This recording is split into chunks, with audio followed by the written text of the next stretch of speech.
it's funny because actually going to a place like Harvard, which in most other cases opens doors, actually closed a lot of doors for me. Then, Mm, obviously, I do get scared sometimes when I have had received DMs being like, "Do you live in this building on this floor on this?" And I'm like, "Holy shit, how the mm, heck did you find that out?" And how is interacting and yeah, consuming?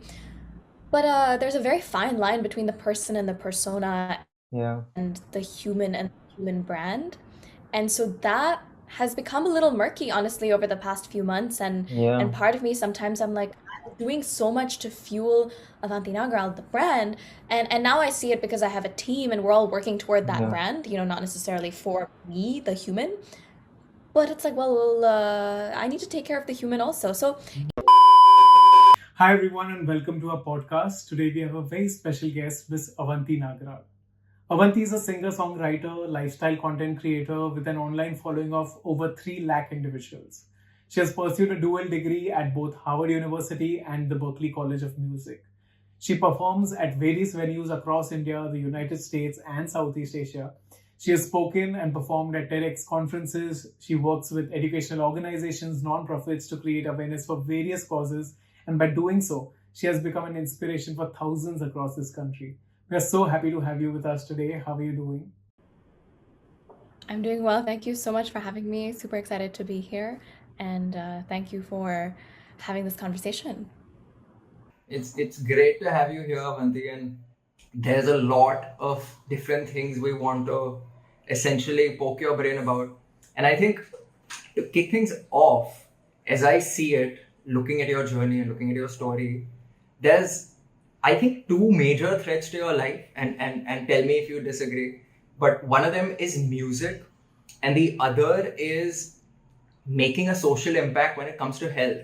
And I'm curious about something.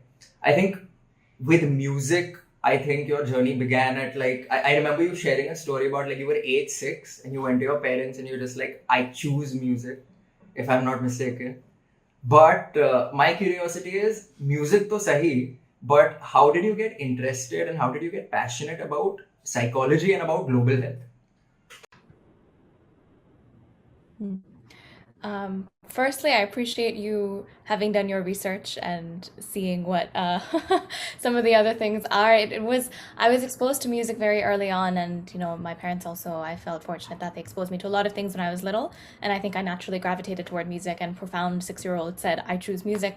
With the other aspects, all of my grandparents are doctors, so I was exposed to the medical industry kind of early on, Okay. uh, including some of my aunts and uncles. But in addition to that, I have also had a lot of health issues personally. I was Okay. born with a heart defect. I nearly lost my vision when I was 15 years old, and Mm, have had several other major and minor issues kind of through my lifetime.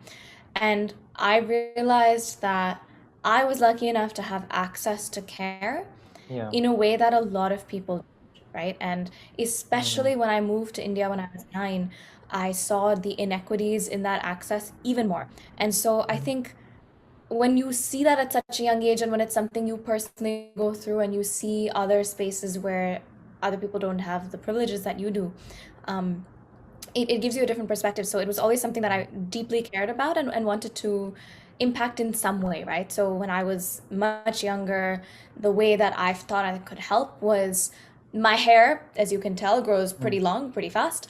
And one of my best friends when I was little, her mom had cancer, and that really stayed with me. And so every year until I was 21, I would grow it out and chop it off and donate it to cancer research. And then I would also, organize fundraisers because that's all I could do as like a little kid, right?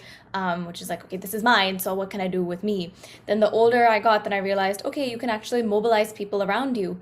And so, starting as an early teenager, I've done a lot of stuff in the spaces of organ donation, CPR and first aid, mental health, women's health, and things like that. Even if you believe in a capitalistic mindset, health is the basic unit of productivity, right? And a yeah. healthy population is a productive population. If you believe in it from like a holistic wellness perspective, health is the core of everything, your physical Yeah, and mental health. So absolutely. to me, I was like, what can you do as a young person to impact that? So you Hmm. can raise awareness about things like organ donation, right? You can raise awareness about things like mental health.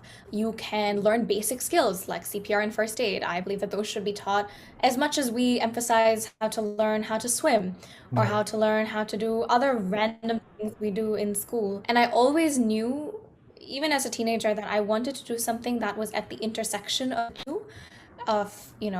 global health, social impact, and the arts. I just, until I was probably 19, 20, never imagined that I would be the actual artist doing that. I always thought I'd be on the other side of it, figuring out ways to do that in a different capacity. So if you asked me when I was 18, 19, like, do you think you'll be a YouTuber? I'll be like, no. But it's funny how life works out. I at that point, when I was a late teenager, I wanted to do something in music, but I never realized what that would look like and how it's possible to build community online. So I'm really grateful for how it's all shaped together. And yeah, that's a medium story to the situation that you asked the question for. Yeah. No, and it's really interesting, Avanti, because it seems through your own experience, it's essentially compassion that's led you this whole way. It's seeing others not being able to have the same experiences you can, and it's empathy really that's really driven you on this journey. And I think you also touched upon something there at the end, which is quite interesting, which is that you could have taken two paths with this. You could have been, for lack of a better word, a global health expert who utilizes the arts, but instead you're sort of an artist who's using her voice and her platform to talk about health, about social issues, about feminism, and so much more. Kudos to you, because you've been creating a lot of awareness for various causes at such a young age. So age really has nothing much to do with it. If you want to do something, you can, and you're a living example of that. Thank you. Y'all are very kind. I truly believe that age is no barrier. And again, I was fortunate enough to have access to resources and experiences at a very young age that allowed me to see the world that way, right? So when somebody told me at the age of 14, "Tu bachche hai, tu kya janti hai?" I took it really hard, right? Because I'm like, well, I may not know a lot, but I care a lot. And so I want to do something. And I am always impressed by a lot of our audience today is basically Gen Z, and a lot of them are young teenagers. And I see people who are, it's crazy to say now, a decade younger than I am, right? Who are moving the world in a way that I wish I had access to at that age, but many have access to the internet in a very different way, or exposure in a very different way. And it's amazing. And the world is at your fingertips. Don't let anyone ever tell you you're too young to do something, because a baby shark is still a goddamn shark, so yeah. Yeah. Another thing that I really, really like about your channel is that your channel has a blend of music videos and lifestyle videos. And I'm also a musician, and usually we hesitate before putting out too much of lifestyle content. So because, sometimes we are concerned about that overshadowing our musician image. When you were starting out with lifestyle content, did you have any apprehensions about it? What was it like for you? That's a great question, and awesome to meet a fellow musician always. I hesitated to do lifestyle content for the longest time. I started doing it in 2020 in the pandemic. Part of me wishes I had started earlier, but it's because of that same apprehension, right?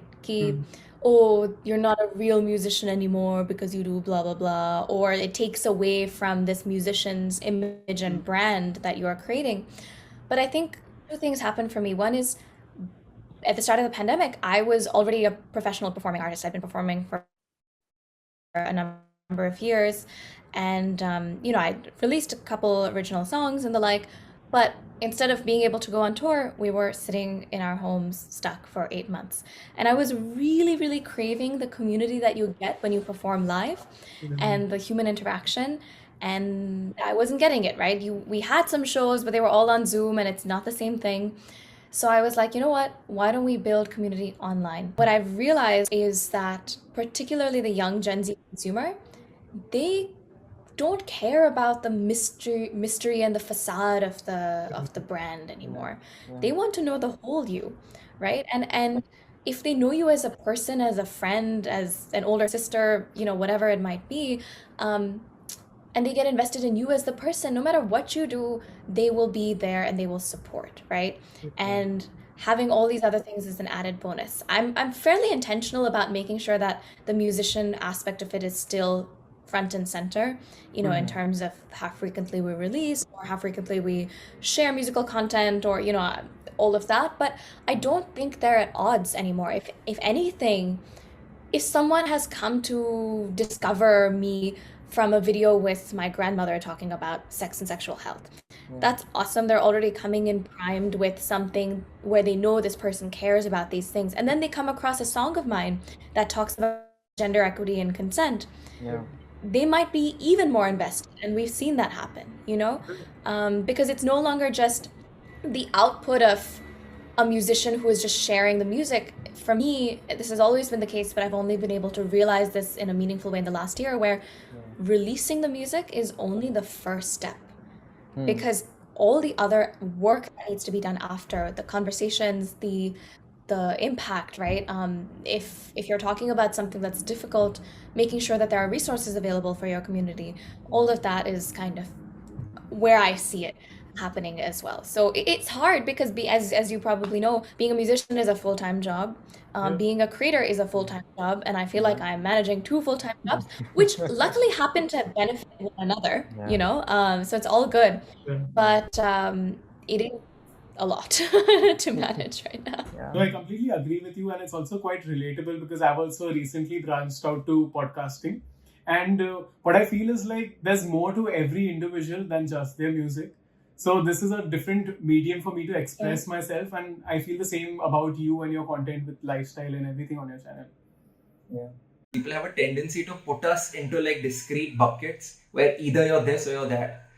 Are you Harvard student? Are you an artist? And I think, especially when I hear your story and I think about it, you've always sort of been connecting bridges between two worlds, like whether it's US and India, or whether it's even art and health, or even for that matter, your dual degree. You were at Harvard, but also at Berklee. So like it's the intersection of these spaces that you've always thrived at. So I can completely understand why you wouldn't understand why I should either be this or that.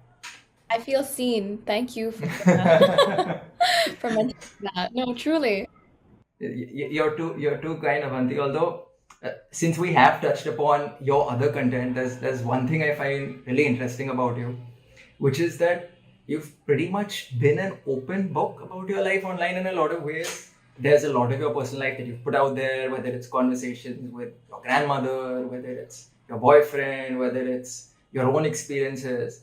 And I guess on one end, people can connect more with you. They feel more related to you because they know Avanti in her totality. But I was wondering also, perhaps the introvert in me was wondering, is there a downside you think that might have? Anything you feel that maybe is like not that great about having it all out there? Yeah, great question. I was very cautious about talking about my personal life for a long time. I've been releasing music for a few years now, but last year when I started doing other types of content, I started becoming more vulnerable and open about my personal life as well. I mean, for context, I've been in a relationship for 5 years now, and only in the 4th year did I make my relationship public online, and that too through a music video at first. And part of that was, honestly, if I'm being truly transparent, it was for the stupidest reason. It was because I had this notion in my head, seeing other people, having other people's voices in my head, that if I want to be a musician, especially in the pop world, blah, blah, blah, I have to be seen as desirable and mysterious, and attractive in a certain way. And that was always dissonant with me because I don't think that there's anything wrong with dressing how you express, right? And I think that people who are able to be comfortable in showing their skin and doing all of that is a huge form of empowerment, and it's fun when it is, but that's not me all the time. And so feeling a pressure to try to be desirable in a certain way, I just felt very dissonant to me. And part of it was like, oh, don't talk about your relationship because people won't. But I'm like, who are these people? If somebody finds you attractive, great, but are you trying to date all the people who are following you? Like, no, so we always felt this strange space. And then I think what really shifted for me was not trying to please everybody and appease everybody, right? I realized I'm like, look, I'm not going to be consumable by everybody. Yeah. So why don't I first consider what I want my tribe to look like, right? Okay. It is kind of intentional, unintentional. The community chose the name that they call themselves the Avant tribe. But I truly believe it is that, right? Where you find your community and you find your people. And I think last year I made a conscious decision that when I create, I Yeah. am going to focus on creating for an audience and with an audience that is growing up with me, right? So in some sense, I was trying to think of or hope that teenagers, Mm. regardless of gender, would kind of be the core audience. Because I realized that when I was that age, I wish I had someone a little bit older to kind of help share life experiences that I had no idea how to navigate, you Yeah. know? And I am an older sister in real life. I have a younger brother who is just turned 20, so he's no longer in his teenage years either. So, part of me kind of misses that little nurture where it's like, I'm the older, wiser one. No, I'm kidding. It's not just it's not just about that. It's more just I truly 14-year-old Avanti wishes that she had somebody, right? Because I've always been the older one. And so if 24-year-old Avanti can be that for somebody else, then that's huge for me, Yeah. right? And I honestly saw a huge mindset shift when that happened because, for example, if you're trying to appeal to teenage girls, you don't give a shit whether somebody is finding you attractive in a certain Yeah. pose because teenage Yeah. girls aren't trying to lust after you, you know? Yeah. Um, I hope not, For the but most you part. know what I'm trying to say, right? Yeah. For the most Yeah. part, you never know. But that's also fine, right? There's nothing wrong with Yeah. that. But it's just trying to appeal to something that feels so foreign to you just felt very Yeah. dissonant to me. So I'm like, Yeah. what do I like? I like talking about these things. I like talking about things that matter. I like talking about uh, relationships, and I like talking about all these aspects. I want to be open about it because I almost felt like I was living a double life, you know? Mm. And today, to your point, Jay, Yeah. there's a very hard line when you as an artist are yourself in many ways. Mm. There's some artists like Lady Gaga Yeah. or several others who have a moniker that is not their own name, so they can really Yeah. disassociate themselves from the brand. Yeah. Stephanie Yeah. and Lady Gaga are two different people. Yeah. Um, Yeah. Whereas Avanti Nagral is Avanti Nagral, and obviously a Exactly. different version depending on who and how is interacting and Yeah. consuming. But there's a very fine line between the person and the persona Yeah. and the human brand. And so that has become a little murky, honestly, over the past few months. And Yeah. part of me sometimes I'm like, I'm doing so much to fuel Avanti Nagral, the brand. And now I see it because I have a team and we're all working toward that Yeah. brand, not necessarily for me, the human. But it's like, well, I need to take care of the human also. So it Yeah. does, I think, I don't think personally, and I'm grateful for that we have built a very lovely community. I don't think that I have a concern about sharing personal information. Mm. Obviously, I do get scared sometimes when I have had received DMs being like, "Do you live in this building, on this floor, on this?" And I'm like, "Holy shit, how the heck did you find that out?" Right? But besides that, I don't mind because I know that me being vulnerable about something, if it can even help one person, to me that's so much more important than Yeah. trying to maintain this sense of secrecy and privacy, right? Because Yeah. I'm comfortable sharing it. And Yeah. it has made people uncomfortable in the past, right? When I started talking about sex on the internet, my parents were very uncomfortable. But I had to sit them down and say, hey, I'm comfortable making you uncomfortable in this Mm. situation because I know it's for a larger impact and it's for a larger Yeah. good. And they eventually came around because they realized the importance of it. And Yeah. I mean, sorry, that is an extremely long answer to your question, but I don't see any issues in that sense, fortunately, as of now. Perhaps Yeah. the bigger it gets, there might be privacy issues, but we'll Yeah. see, as that goes on. The only thing I think for me personally is I just need to make sure I'm also nurturing Avanti and not constantly Avanti the brand or an extension of Avanti. Yeah. Yeah. I think you're filling a void also in the market because I feel young adults don't have this guiding force in their life and they look up to you. But like you said, you're playing this not playing this, you are like their elder sister. And but I'd imagine that would also put a lot of pressure on you to always be politically correct, or maybe just be perfect so as to not disappoint your audience. Does that get to you? I think it does give me a huge sense of responsibility, right? I mean, I feel hugely responsible for my own blood younger brother. So for all of these co-opted internet siblings, I'm like, holy shit, I feel responsible in my actions and in everything else. But this idea of perfection just doesn't exist, right? We are all imperfect, and I think that striving toward that is hard. I do think that perhaps it does make me more cognizant of how I would act, but honestly, that is how I am in life, right? I think that was me before the internet as well, and people would have categorized me as such Yeah. regardless. So I feel like I'm being my true self, even if for some people it may come across as trying to, I don't know, be this person on the internet. So yeah, you meet any of my school friends, they'll tell you I was like this 7 years ago. So Okay. Absolutely, and I think it's a two-way thing, right? Like, it's if you're on the receiving end of that recognition and that love and respect, you want to do your best with the power that not the power but the responsibility that you have. At the same time, also if somebody's putting you in that position, it's up to them to look up to you, but also not to, I guess, blindly believe everything that you say, and that to look at you as a fallible human, somebody you follow, somebody you respect, somebody you admire, but not somebody who will have things 100% right 100% of the time. Yeah. exactly. And that's why I think it's so important to I have been called out for things in the past, right? And I'm very quick to always try to jump on it to apologize or to at least take a stance, because it can be very easily ignored, right? But for one, those things can grow totally out of control and out of proportion, Yeah. especially if you are in the public light. But Yeah. more than that, you are fallible and you do make mistakes and you have to own up Exactly. to them, you know? Yeah. Yeah.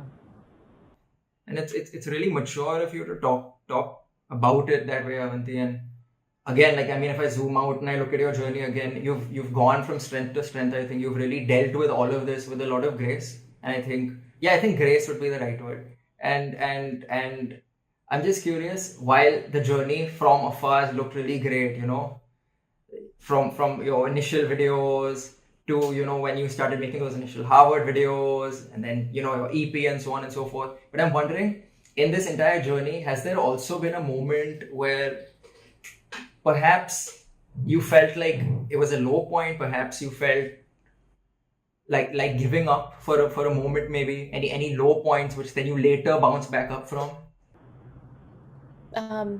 Several, unfortunately. I think what ended up happening, right, is because, of course, I was still in college, so I almost had the cover of college while I was doing the professional performance circuit.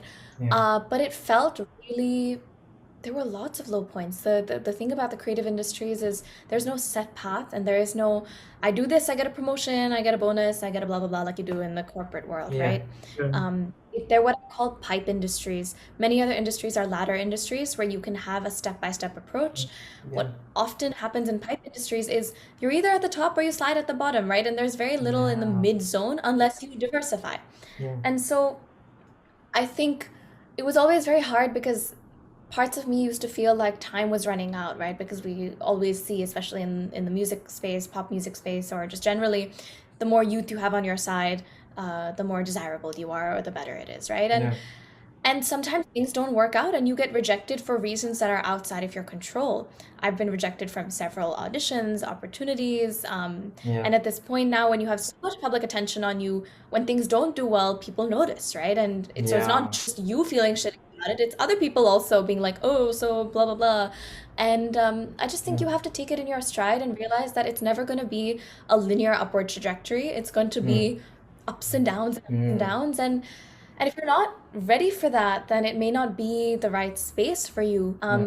It's very, very, very hard to enter these industries when you don't have any prior connections, when you don't have a network, right? And in fact, you would think that sometimes some networks, right, like the Berklee helped open up some door for me in terms of building some connections within the music space here. Yeah. But it's funny because actually going to a place like Harvard, which in most other cases opens doors, actually closed a lot of doors for me. Really? Yeah, and then there's this part of me that's like, I worked so hard when I was a kid, because I was told that these things open doors and they give you Yeah. opportunities. And so busted my ass to try to get into a place like that. And then, of course, the profession I've chosen, sometimes it works against you. And it's like, well, actually, I find that very grounding and I'm really grateful for it because Yeah. otherwise, I often find if you are somebody who's gone from being in spaces where you know what you have to do is the next thing to achieve success, then you get very used to, okay, if that doesn't work out, I can kind of game this and this is the thing. But sometimes if you don't know why and it's really hard to, Yeah. you need to live in a space where you are comfortable with failure that is both in and out of your control. Only then will you realize again that you are human and fallible and like I know a lot of things and y'all are asking great questions and I feel like being super transparent. I'm fully aware that I am on the lighter skin side of a lot of the South Asian subcontinent, right? So Yeah. I probably get fair skin privilege more than many other people do. And that's something that's out of my control.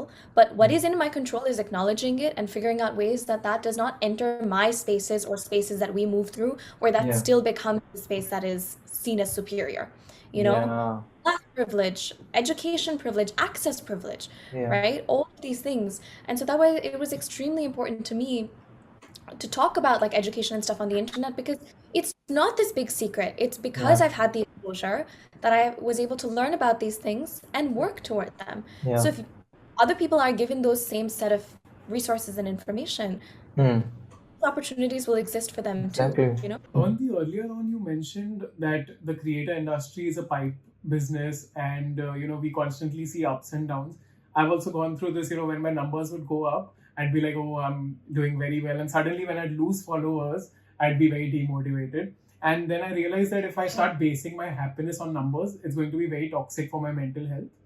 And I wanted to know, how do you quantify growth? How do you quantify success in an industry like this? That's a great question because there's a very business acumen heavy side of me, which is always like, let's figure out the growth percentage and let's track all of the metrics and blah blah blah blah blah, and that gets to you like crazy, right? There is a part of me that still tracks those metrics, Yeah. but I have had to learn how to adjust that apart, right? Because if it's what I base it wholly and solely on, you will go crazy, and I have Yeah. gone insane. Mhm. Then I would say the other aspects of tracking growth really are through impact, right? And impact can mean multiple different things. For me, it means the quality of somebody's comment, if somebody is sharing how something has made them feel or it's changed their mindset, how people are writing into you, your interactions with them, When I first started out, I would respond to every single person, make them feel seen, make them feel heard, make them feel validated, because that's all we want in this world. Yeah. And one of the, not worst parts, but one of the harder parts of growing bigger numerically is that you just physically cannot do that for everybody, Mhm. right? You cannot do that for your own mental health and sanity, but you just also don't have that much time in a day. Yeah. So I try my best to do that, but that's why it's important for us to create communities where we can still feel like we're nurturing, right? So we have a Discord server, for example, which is a subset of our audience across platforms. Yeah. But what I love about it is it's a more direct connection. You can hop on there, have a conversation. Sure, you're having a conversation with a few hundred people at a time, not one-on-one necessarily, but Yeah. you are still able to make people feel seen, right? And to me, it's all about that. There's a lot of people who live their life by quotes. I have a few that I kind of keep in the back of my brain. And one of them is this quote by Maya Angelou. I'm paraphrasing, but essentially she said something along the lines of, people will forget what you did, they'll forget what you said, but they'll never forget how you made them feel. And I take that very strongly in every interaction I'm in. I never want somebody to feel, definitely never want somebody to feel terrible or that I have done something to make them feel bad. I cannot control if somebody has a negative reaction to me, right? I mean, I have haters, and a lot of people do, but whether you're public or private, we all have people who don't like us, and you can't control that. But what is in your control is how you treat the other person and how you at least attempt to make them feel. And so for me, that's always at the core of everything, and that's why it's important that the music is something that music is a tool that can allow you to feel and can allow you to connect with your emotions in a different way. And so it's a huge part of my life for that reason.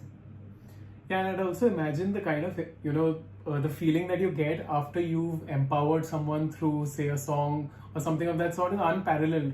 If followers go up by 10,000 also, I don't think the happiness would match that. So, but I had a question. As a musician, I ask myself this question quite a lot actually. Firstly, would I create music if no one would listen to me? And secondly, if I would create music, would it be any different from what I'm creating right now? I think of that all the time. It's hard, right? Would I be creating music? Yes. Would I be engaging with music 1000%, right? Like I mentioned, if I wasn't doing this, I'd do the opposite of what I was doing and be the bridge on the other side. So music would always be an integral part of my life. Would I be creating the kind of music I am today? Yes and no. What I'm proud of whatever I create, and it appeals to myself and a part of me. But I realize I think you sometimes do get colored by who is watching or who is consuming, right? Because I am hyper aware that a lot of the majority of my audience is 5 to 10 years younger than I am. I often am creating to a younger version of myself, right? And so it's fascinating. I think it does play a huge role, but I don't think that there's anything wrong with that, right? Because even if you think about it from a business strategy point of view, you have to have a target audience, right? And you can, of course, create just for yourself, but I have never done anything just for myself, which I also think is a problem. But you know what I mean? I think that you just have to know what you're motivated by. Being fully honest with you, if you ask me, like, what do I like to do? Just me, just myself for fun, not anybody watching now. I don't know the answer, because a lot of other things that I would have done in the past are aspects of what people see, right? All the conversations I would have casually before, I'm literally having on the internet, right? And so it's hard, because there's aspects of it where it's like, am I doing it for the audience, and is the audience influencing me, or is it this weird cycle, and am I caught up in it? Karan, to your question, I need to do more of that. I need to do more of reminding myself why in the first place I am doing music and what it's connecting to my soul, not just how it is a vehicle to nourish other people. And I hope to do more of that. That's one of my priorities in the next 6 to 8 months. But I think there's nothing wrong with taking in feedback and building to feedback, just so long as you know consciously that is what you're doing. I'll tell you how my perception of music changed over time. I think when I got into it, I was, around 16, 17, and I think the fame lured me in. And to be a good singer, I started learning Hindustani classical Sangeet. And while doing that, I realized how profound music can be, how healing music can be. And that's when my perception of music changed. And that's when I realized that even if no one listens to me, I'd still be doing music. I'd imagine you're very lucky, because you've learned under Dr. Prabha Atre. And I've been a fan of her, and her bandishes have been on my playlist since years now. And how was that experience for you, learning Hindustani classical? It was amazing, and learning the art form super. So when I lived in the US as a child, I grew up doing bhajans and devotional music. And then when I moved to Bombay, I started learning with Guruji, Dr. Prabhatre. And it was very, you probably know this since you've done it yourself. Shastriya Sangeet is hard, right? It's very difficult, and it teaches you a lot about yourself beyond just as a musician. And you learn, like at this point, I barely know half of a scratch of book of classical, right? Even though I've learned for a number of years, because it's something that you could go a lifetime without ever being able to fully learn. And that's the beauty, I agree. I think in that I learned the depth, and when I had some of these health experiences myself, especially the episode when I was about 15 or 16, when I nearly lost my vision, I think the one thing that helped me was music, and that healed me was music, right? And so I realized its healing power. But in fact, that interesting for you that you were like, that is what makes me feel like I would always do it.